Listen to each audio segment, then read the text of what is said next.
Welcome to zari tiles. ఒక ప్రశాంతమైన గ్రామంలో అనయ అనే చిన్న అమ్మాయి ఉండేది. ఆమె తన తల్లిదండ్రులు మరియు చిన్న తమ్ముడితో ఒక చిన్న మట్టి ఇంట్లో నివసించేది. ఆమె తండ్రి రైతు. ఆమె తల్లి గ్రామంలోని వాళ్లకోసం బట్టలు కుట్టేది. వారి జీవితం చాలా సాధారణం. వాళ్ల దగ్గర ఎక్కువ డబ్బు లేకపోయినా వారి ఇల్లు ప్రేమతో, నవ్వులతో, ఆశతో నిండిపోయుండేది. ప్రతిరోజూ ఉదయం సూర్యోదయానికి ముందే అనయ తన తల్లికి సహాయం చేసేది. గ్రామంలోని బావి దగ్గరికి వెళ్లి నీళ్లు తీసుకువచ్చేది. ఆ తరువాత ఆమె అమ్మతో కలిసి అల్పాహారం తయారు చేయడంలో సహాయం చేసేది. తర్వాత తన చిన్న తమ్ముణ్ణి స్కూల్కి సిద్ధం చేసేది.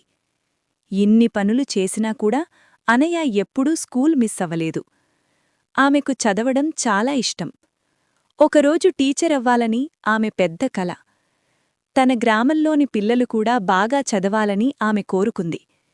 కాని జీవితం ఎప్పుడూ సులభంగా ఉండేది కాదు. కొన్నిసార్లు చెడు వాతావరణం వల్ల ఆమె తండ్రి పంటలు పాడైపోయేవి. అప్పుడు వారి కుటుంబానికి డబ్బు సమస్యలు వచ్చేవి. కొన్నిసార్లు స్కూల్ పుస్తకాలు మరియు వస్తువులు కొనడం కూడా కష్టంగా ఉండేవి. ఒకరోజు సాయంత్రం అనయ తండ్రి ఆమెతో బాధగా చెప్పాడు, కూతురూ, వచ్చే సంవత్సరం నీ స్కూల్ ఫీజు చెల్లించడానికి మనకు డబ్బు లేకపోవచ్చు. అది విని అనయ చాలా బాధపడింది. కాని ఆమె తన కలను వదులుకోలేదు. దానికి బదులుగా మరింత కష్టపడాలని నిర్ణయించుకుంది. స్కూల్ ముగిసిన తర్వాత అనయ గ్రామంలోని చిన్నపిల్లలకు వారి హోంవర్క్లో సహాయం చేయడం ప్రారంభించింది. మెల్లగా గ్రామంలోని తల్లిదండ్రులు తమ పిల్లల్ను అనయ దగ్గరకు చదువుకోడానికి పంపడం ప్రారంభించారు. ఆమె సహాయం చేసినందుకు కొంత డబ్బిచ్చేవారు. అనయ ఆ డబ్బును జాగ్రత్తగా దాచుకునేది. కొన్ని నెలల తర్వాత ఒకరోజు స్కూల్లో ముఖ్యమైన ప్రకటన వచ్చింది. టీచర్ చెప్పింది, ఎవరు పరీక్షలో ఎక్కువ మార్కులు సాధిస్తే వారికి ఉన్నత చదువుల కోసం స్కాలర్షిప్ లభిస్తుంది. అది విని అనయకు కొత్త ఆశ వచ్చింది. ఆమె పగలు రాత్రి కష్టపడి చదవడం ప్రారంభించింది. ఇతరులు నిద్రపోతున్నప్పుడు చిన్న నూనె దీపం కింద కూర్చుని చదువుకునేది. తన పాఠాలను మళ్లీ మళ్లీ చదువుతూ ఉండేది. చివరికి పరీక్ష రోజు వచ్చింది.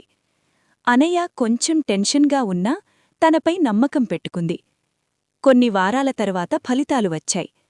గ్రామం మొత్తం స్కూల్ నోటీస్ బోర్డు దగ్గర చేరింది. అప్పుడే టీచర్ ఆనందంగా ప్రకటించింది, అనయ జిల్లా మొత్తంలో అత్యధిక మార్కులు సాధించింది. గ్రామస్తులందరూ చప్పట్లు కొట్టి ఆనందించారు. అనయ తల్లిదండ్రులు ఎంతో గర్వపడ్డారు.